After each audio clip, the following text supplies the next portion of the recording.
The sun was dipping below the horizon as I pulled into the driveway of my colonial-style home in Willow Creek, a manicured slice of suburban perfection where the average house costs more than a lifetime's earnings for most. I'm James Carter, 52, a cybersecurity consultant who's locked horns with hackers, corporations, and even the Pentagon. After a grueling 2-week stint in D.C., I was ready for a quiet evening. But what I saw on my porch stopped me cold. A woman in a blinding pink tracksuit, cackling like she'd just pulled off the heist of the century. Her blonde bob bounced with every shrill laugh, and her costume jewelry clinked like a wind chime in a storm. She was claiming my $2.5 million house as her own. "Ma'am," I said, adjusting my tailored suit and gripping my briefcase, "you're on my property." Her eyes, wild with a mix of arrogance and delusion, locked onto mine. "Your house?" she screeched, her voice hitting a pitch that could have cracked my windows. "This is my house, honey." Meet Linda Mae Thompson, self-proclaimed HOA compliance officer of Willow Creek, a neighborhood where the lawns are golf course pristine and the HOA's rulebook could rival the tax code. I kept my cool, pulling out my phone to show her the deed, purchase agreement, and utility bills, every legal document proving I'd paid cash for this place 6 months ago. Linda didn't flinch.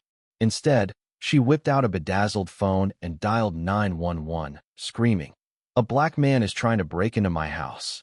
He's dangerous." My blood boiled at the venom in her tone, but I'd dealt with prejudice before.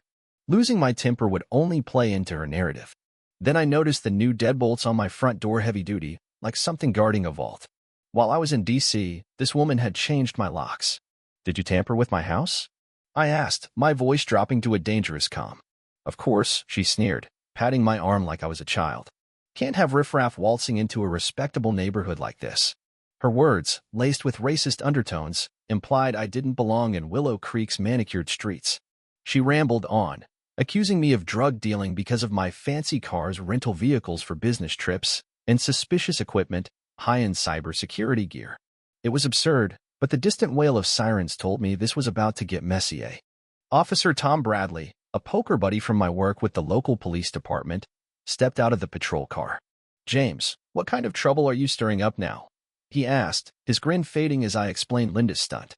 I handed him my phone, displaying the deed and closing documents. Linda, undeterred, launched into a performance worthy of a soap opera, claiming I'd been casing her house for weeks.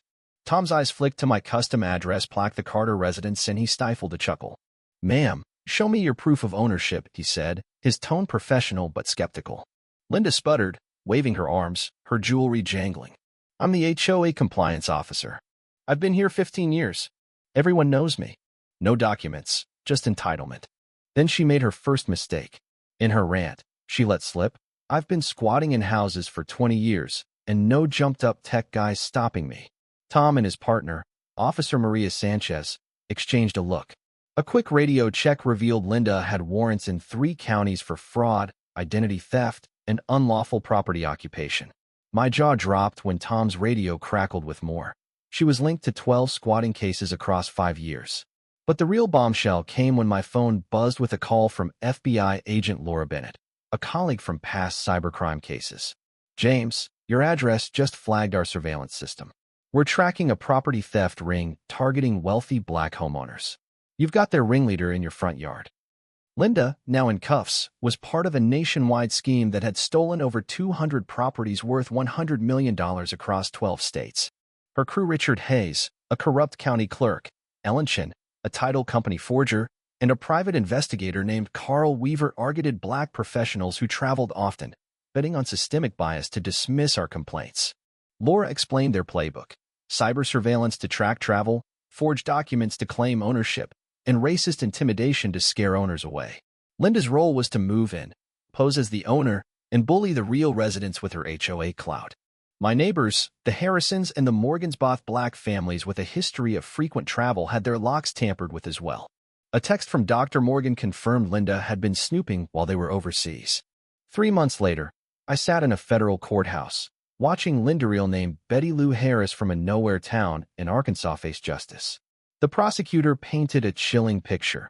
200-plus families, mostly black, had lost homes, savings, and security to this racist ring. Judge Margaret Coleman, A black woman with 30 years on the federal bench stared down at Linda with icy contempt. "You stole the American dream from families who earned it," she said, banking on the lie that black success is illegitimate. Linda's public defender pleaded for leniency, citing her cooperation with the FBI. Judge Coleman wasn't having it.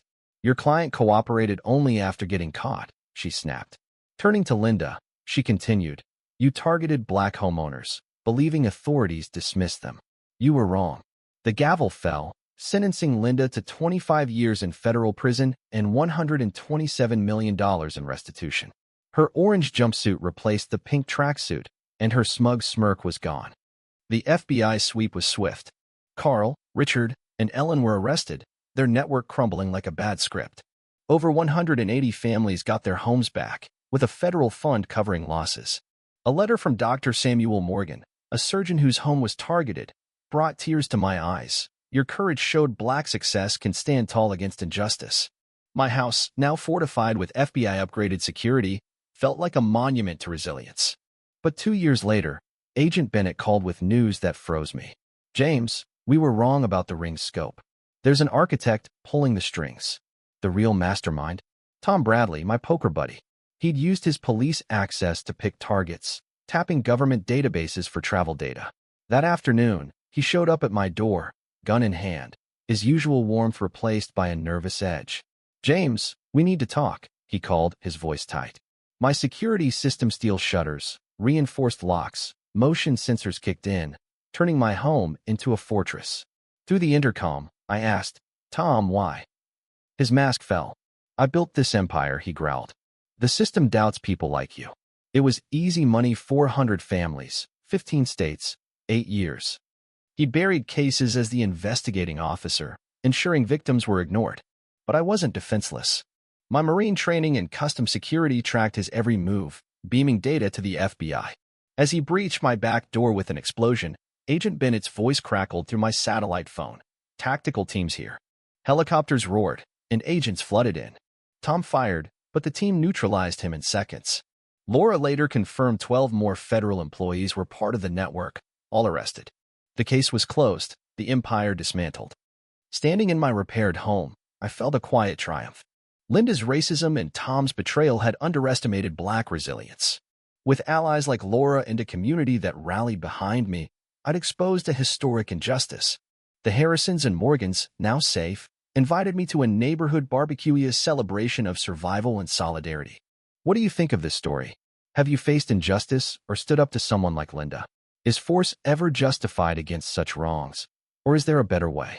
Share your thoughts in the comments. I want to hear your take on fighting back in today's world.